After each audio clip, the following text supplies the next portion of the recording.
अब आपको एक नया चीज बताने वाले हैं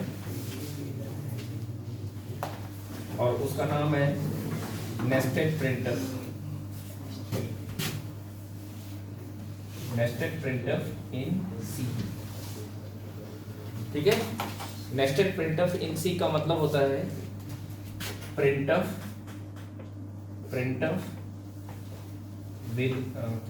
function with in another printf।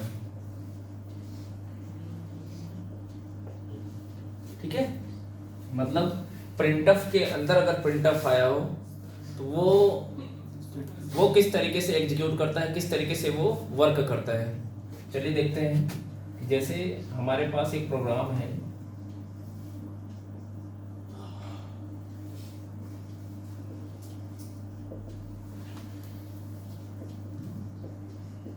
जहां पे हमने कुछ इस तरीके से लिखा हुआ है mod d, फिर हमने लिखा हुआ है इसके अंदर, फिर हमने एक और printf लिखा है, क्योंकि टॉपिक ही हमारा है नेस्टेड printf, मतलब printf के अंदर printf। तो एक printf ये हो गया, फिर हमने डबल कोट्स के अंदर कंट्रोल स्ट्रिंग लिख दिया, फिर कॉमा करके इसके अंदर एक और printf मैंने लिख दिया, और यहाँ पे क्या लिख दिया, हेलो, और फिर हमने लगा दिया सेमीकोलन। अब आपसे अगर पूछ रहा है इसका आउटपुट बताओ, है ना, ऐसे क्वेश्चन आपसे पूछे जा सकते हैं। अब आप देखिए यहाँ पे printf के अंदर printf आया है कि नहीं आया, तो इस केस में आउटपुट क्या आएगा। अगर ये खाली printf होता तो हम कह देते कि हेलो प्रिंट करेगा। अगर सिंपल खाली ये printf होता तो हम कह देते कि क्या आएगा, हेलो आएगा। लेकिन ये जो printf है ये इस printf के अंदर है, तो इसके बाद इसका आउटपुट क्या आएगा। तो इसके लिए इसमें एक ऑपरेटर होता है कॉमा, है ना, इसके बारे में अभी जिसका मोमेंट होता है right to left. Comma operator एक ऐसा ऑपरेटर होता है जिसका मोमेंट क्या होता है, राइट टू लेफ्ट।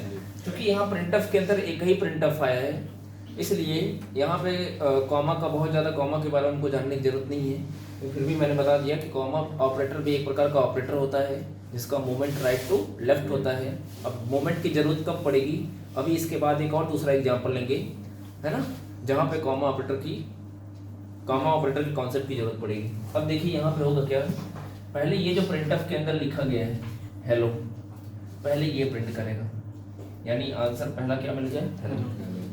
अब ये printf क्या करेगा, मतलब इस printf के अंदर ये जो printf है ये पहले इस मैसेज को प्रिंट करेगा, तो मतलब प्रिंट कर देगा हेलो।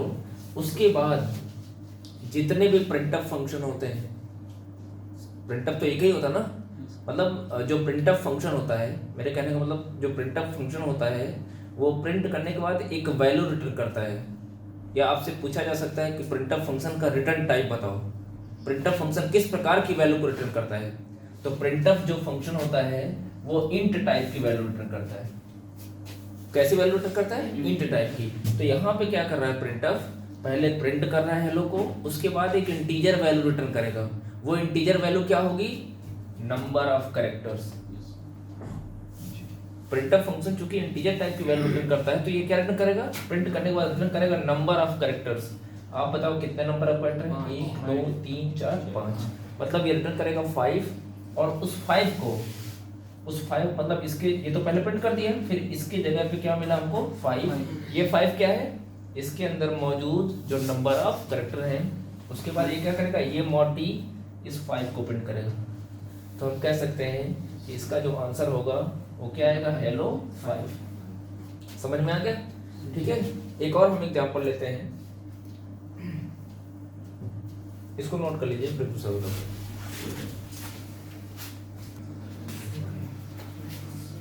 देखिए नेस्टेड प्रिंटर पे आधारित एक और एग्जांपल है। यहाँ पे ध्यान से देखें, यहाँ पे देखिए हमने printf लिखा है, यहाँ पे mod d है, यहाँ पे भी mod d है, मतलब 2 mod d लिखा है हमने। क्यों, क्योंकि इस printf के अंदर हमने 2 printf लिखा हुआ है। इस printf फंक्शन के अंदर दो printf आया है। तो ध्यान से देखें, एक printf ये है आपका और दूसरा printf ये है, ठीक है। अब इसका आउटपुट आपसे पूछा जा रहा है कि इसका आउटपुट क्या आएगा। तो अब इस केस में हम लोग क्या करेंगे, सबसे पहले देखेंगे, अब यहाँ पे आपको कॉमा ऑपरेटर देखना है। कॉमा ऑपरेटर देखिए, एक बार यहाँ आया, एक बार यहाँ आया। तो कॉमा ऑपरेटर का मूवमेंट चूंकि राइट टू लेफ्ट होता है, इसलिए जब इसका आउटपुट निकालना होगा तो हम सीधे स्टार्ट कहाँ से करेंगे, राइट से लेफ्ट की तरफ, इधर से चलेंगे। तो इधर से चलेंगे तो पहले ये प्रिंटर प्रिंट करेगा, तो पहले ये प्रिंटर प्रिंट करेगा तो क्या प्रिंट करेगा, हाय। फिर कामा के बाद इधर आएंगे तो फिर ये प्रिंटर एग्जीक्यूट करेगा, ये प्रिंटर एग्जीक्यूट करेगा तो क्या प्रिंट करेगा, हेलो। ठीक है, अब क्या करेंगे, अब पहले हम, अब उसके बाद क्या करेंगे, फिर यहीं पे आएंगे। अच्छा एक चीज और, एक चीज हमने यहाँ पे मिस्टेक कर दिया, वो मिस्टेक ये है कि जब इस प्रिंटफ ने हाई प्रिंट किया, प्रिंट करने के बाद ये रिटर्न किया, क्या रिटर्न किया, नंबर ऑफ कैरेक्टर्स। कितने नंबर ऑफ कैरेक्टर है, 2। तो अभी 2 यहीं पे रहने दीजिए। ये 2 कब प्रिंट करेगा, इस मॉड डी के लिए, लेकिन अभी नहीं आएगा। मैं ये कह रहा हूं कि पहले प्रिंटफ ने प्रिंट किया हाई, उसके बाद रिटर्न किया 2, तो इस 2 को हम यहीं पे लिख लेते हैं, अभी आउटपुट में लिखने की जरूरत नहीं है। अब चूंकि कॉमा ऑपरेटर का जैसे कॉमा ऑपरेटर का मूवमेंट राइट टू लेफ्ट होता है, तो अब यहाँ का काम हो गया, हाई प्रिंट कर दिया और नंबर ऑफ कैरेक्टर को इसने रिटर्न कर दिया। अब हम यहाँ पे आएंगे, इस वाले प्रिंटअप पे, इस वाले प्रिंटअप पे आएंगे तो क्या प्रिंट करेगा, हेलो, यानी हाई के बाद क्या आएगा, हेलो।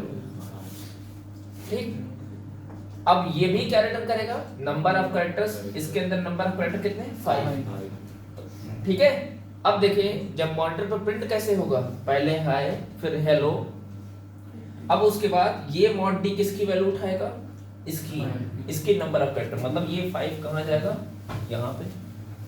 और ये वाला मॉड डी, पहले ये मॉड डी है ना, तो पहले इसको, ये वाला मॉड डी किसकी वैल्यू को, 2 को, यानी ये। तो आपका आंसर क्या आएगा, हाय हेलो 52। और जानते हैं इस टाइप के क्वेश्चन अगर एमसीक्यू में पूछे जाएंगे, एक 1 मार्क्स में अगर पूछे जाते हैं, तो फिर आपका आंसर गलत हो सकता है। एक तो ऑप्शन हो सकता है आपको ये मिल जाए, दूसरा ऑप्शन आपको हो सकता है ऐसा मिल जाए, हेलो हाय 25, हेलो हाय 52 ही कर लीजिए। फिर आपसे कह सकता है हाय हेलो 25 कर सकता है कि नहीं कर सकता है। तो ऐसे केसेज में कुछ और ऑप्शन ले लेंगे, मान लीजिए नन ऑफ द अबव है। तो ऐसे क्वेश्चन को सॉल्व करने के लिए अगर हमारा कॉन्सेप्ट क्लियर नहीं रहेगा तो ऐसे एक नंबर के क्वेश्चन में हम मिस्टेक कर सकते हैं। ठीक है, ये नया चीज था, ये आपको समझ में आया होगा। ठीक है।